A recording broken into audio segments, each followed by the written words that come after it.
The Department of Defense announcing Friday that it has struck a deal with OpenAI to use the company's AI tools in the military's classified systems. That announcement came just hours after the president and Defense Secretary Pete Hegseth took to social media to rail against Anthropic, the company whose AI products were previously used by the department, and then terminate its approximately $200 million contract with the DOD. Hegseth posted to X Friday, cloaked in the sanctimonious rhetoric of effective altruism, they have attempted to strong arm the United States military into submission, a cowardly act of corporate virtue signaling that places Silicon Valley ideology above American lives. He continued, the terms of service of Anthropic's defective altruism will never outweigh the safety, the readiness, or the lives of American troops on the battlefield. Their true objective is unmistakable: to seize veto power over the operational decisions of the United States military. That is unacceptable. Trump joined in on Truth Social, writing, I am directing every federal agency in the United States government to immediately cease all use of Anthropic technology. We don't need it, we don't want it, and we will not do business with them again.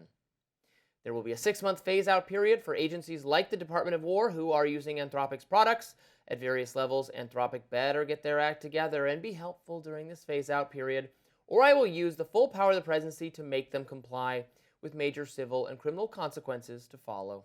The outrage from the president and Secretary Hegseth comes after a week-long showdown between the department and Anthropic after CEO Dario Amodei raised concerns that his company's product would be used for mass surveillance or autonomous armed drones. Red lines that Amodei says he won't cross. We are patriotic Americans. We have done everything we have done has been for the sake of this country, for the sake of supporting U.S. national security. We believe in defeating our autocratic adversaries. We believe in defending America. The red lines we have drawn, we drew because we believe that crossing those red lines is contrary to American values. Disagreeing with the government is the most American thing in the world. And we are patriots. In everything we have done here, we have stood up for the values of this country. In addition to the social media backlash from the administration, Secretary Hegseth moved to label Anthropic a supply chain risk, a designation traditionally used to limit the Pentagon's exposure to contractors with ties to adversaries.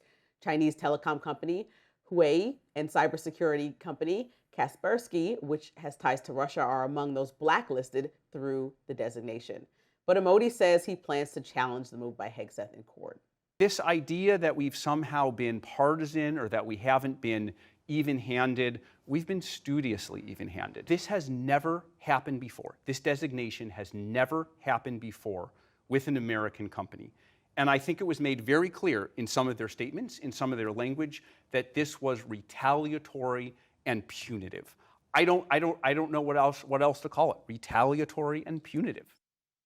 Just hours after the Pentagon dismissed Anthropic, they announced a new deal with OpenAI to effectively replace Anthropic's contract. OpenAI CEO Sam Altman announced the deal in a post on X, writing, tonight we reached an agreement with the Department of War to deploy our models in their classified network. In all of our interactions, the Dow displayed a deep respect, the Department of War, respect for safety and a desire to partner to achieve the best possible outcome. But as Altman continued, it appeared that his company brought similar concerns about the department's use of AI, and instead of backlash, the Pentagon appeared to agree to some restrictions. Altman wrote, two of our most important safety principles are prohibitions on domestic mass surveillance and human responsibility for the use of force, including for autonomous weapons systems. The Department of War agrees with these principles, reflects them in law and policy, and we put them into our agreement. This is it's a little bit confusing what is actually going on and what the dispute is behind the scenes. I mean, frankly, when I heard what Anthropic said, what they were upset about, what their red lines were, they seem perfectly reasonable to me. We don't want to use the technology for mass surveillance.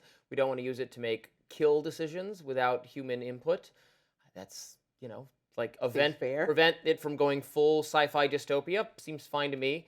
Now, it is a little bit more complicated than that because I understand, like, when, I don't know, whoever sells arms to the United States, let's say they're just selling guns or torpedoes, it's not like they're saying, okay, and these are the circumstances in which you can fire a torpedo. Like, well, no, the U.S. military is going to make that decision.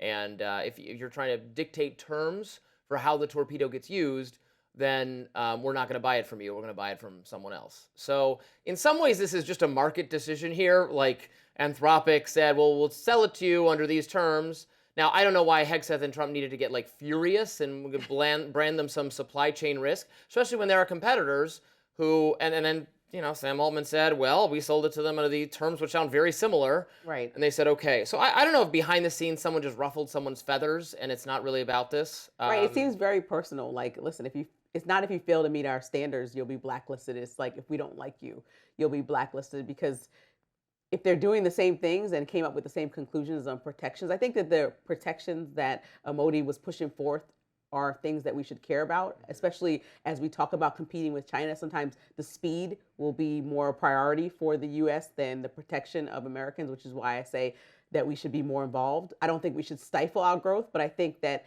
we're specifically doing that by telling all systems to now stop using Anthropic completely, taking 6 months and allowing China 6 months to grow just because of pettiness. If that's what it's over, I need to know the real differences and the reasons of why you would go with OpenAI instead of Anthropic, especially because these two are... They sounded like they had the same red line. Right, and these two are like competitors. We know they used to work together, they had a bad falling out, and now it's like, well, I jump in with your enemy, and it just seems childish when, you know, we have so many systems intertwined already with Anthropic in our government to now blacklist them. Right. Well, but I want our government to use the contractor that gets the job done best at the cheapest cost to the taxpayer. So, but we didn't hear anything about cost or effectiveness. We heard about nothing but we're not bowing to your demands, the same demands that OpenAI, well, maybe they didn't demand it. Maybe they suggested it in a contract. The language seems like more of the problem. Up next, a tragic mass shooting in Austin, Texas over the weekend. What we know about the suspects, don't go anywhere.